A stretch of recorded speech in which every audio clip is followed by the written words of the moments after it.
Hey, Bruce Heckholt here. So I'm setting up for another 2-day leadership team strategy summit. I was down in Richmond last week. I'm up in Cape Cod this week. Beautiful, beautiful day, beautiful location. Out at Ocean Edge Resort. Fun part of the job. So I wanted to post on this morning on accountability. So one of the main things we do as part of the work I do with leadership teams is really focus on increasing the level of accountability on the teams. And there's a concept that I use, or concept that I talk a lot about, is locus of control. And so if you've come across this term, it's basically where do you place the control for your outcomes. And so when we're going through accountability, when I'm working with teams on accountability, we're looking at the results. So we want to go through what they've completed and what they haven't completed. And the first thing I want to do is it done, is it not done, right? So I don't want to have any of the details. I want to know why. I just want to know, is done, not done, right? So that's the first thing to really focus on when you're trying to level up accountability, is just being super clear on what the result is. And I do green, yellow, red. So green is it all got done, yellow is some of it got done but not all of it, red is that we didn't get any of it done or we didn't start it. And the reason I want to start there is I want the data. I want to start with data before I get into all the details. And I usually go around the room with each person and just on their commitments, done, not done, green, yellow, red is first round.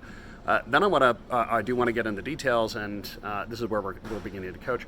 The trick here is I don't want to fall into what I call the accountability traps, and the two big accountability traps that are out there that will really derail teams. The first one is justification. So this is explaining why my result is a reasonable result if it's not green. So it's yellow because of these things, it's red because of these things. So justification is the first thing, and the second thing is blame. Right? So finding other reasons, finding other people that are responsible for my failure to deliver. And the reason that I want to avoid those traps, and this is what I work with teams on, this is what I tell teams, is it's not that I don't understand. It's not that those things aren't there. They're there. There's all sorts of externalities. There's all sorts of dependencies that come up in trying to complete goals and complete tasks, and they're there. I'm not saying that they're not there. I'm not saying that I don't care about them.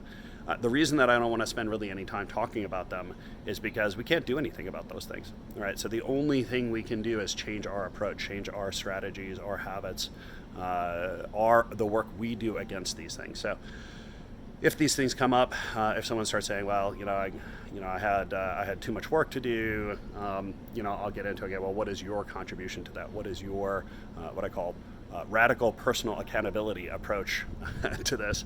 It's like, well, yeah, I probably didn't plan my week well enough, or I probably overestimated the amount of time I would have, or I didn't anticipate that we were going to have that project to deliver or that proposal to get out. And then my questions typically goes, well, how likely was it that proposal, some kind of proposal would have happened? And they say, well, yeah, it's probably likely something would have come up. And say, okay, well, we need to plan that in the future, right? So what is the change in your behavior and your strategy that you're going to implement? Because if I start talking about externalities, things that I have no control about, we're dead in the water. There's nothing we can do about that. So I want to avoid blame. I want to avoid justification. I can't blame anyone else for my results. I can't justify my results. Because look, I know everyone's doing the best they can. I know everyone's working hard. It's just we needed to change the work that we're doing. And if we get caught in those traps, we are going to undermine our ability to be accountable, undermine our team's ability to deliver. So think about that. Think about the next time you're in a meeting, starting with just the hard data, done, not done, and then avoid blame, avoid justification. Focus on the things that you can actually do something about. Radical personal accountability. Think about it. It's a cultural thing. It's hard to do, but teams that do it, I see have a lot more impact, a lot more kind of control over the results, and ultimately deliver, at a much faster rate. So those are a few ideas. I have a couple articles. I'll put them on the links below. Would love your thoughts, your comments. If you have a team and you're struggling with this, shoot me an email. I'd be happy to help you. Bruce@heckholt.com. It's one of the main things I do as a leadership coach, as a strategist, is help teams with actually taking their plans, implementing them, building cultures of accountabilities on leadership teams. So really important for teams to get right. So reach out if you have questions, post your comments below. Thanks.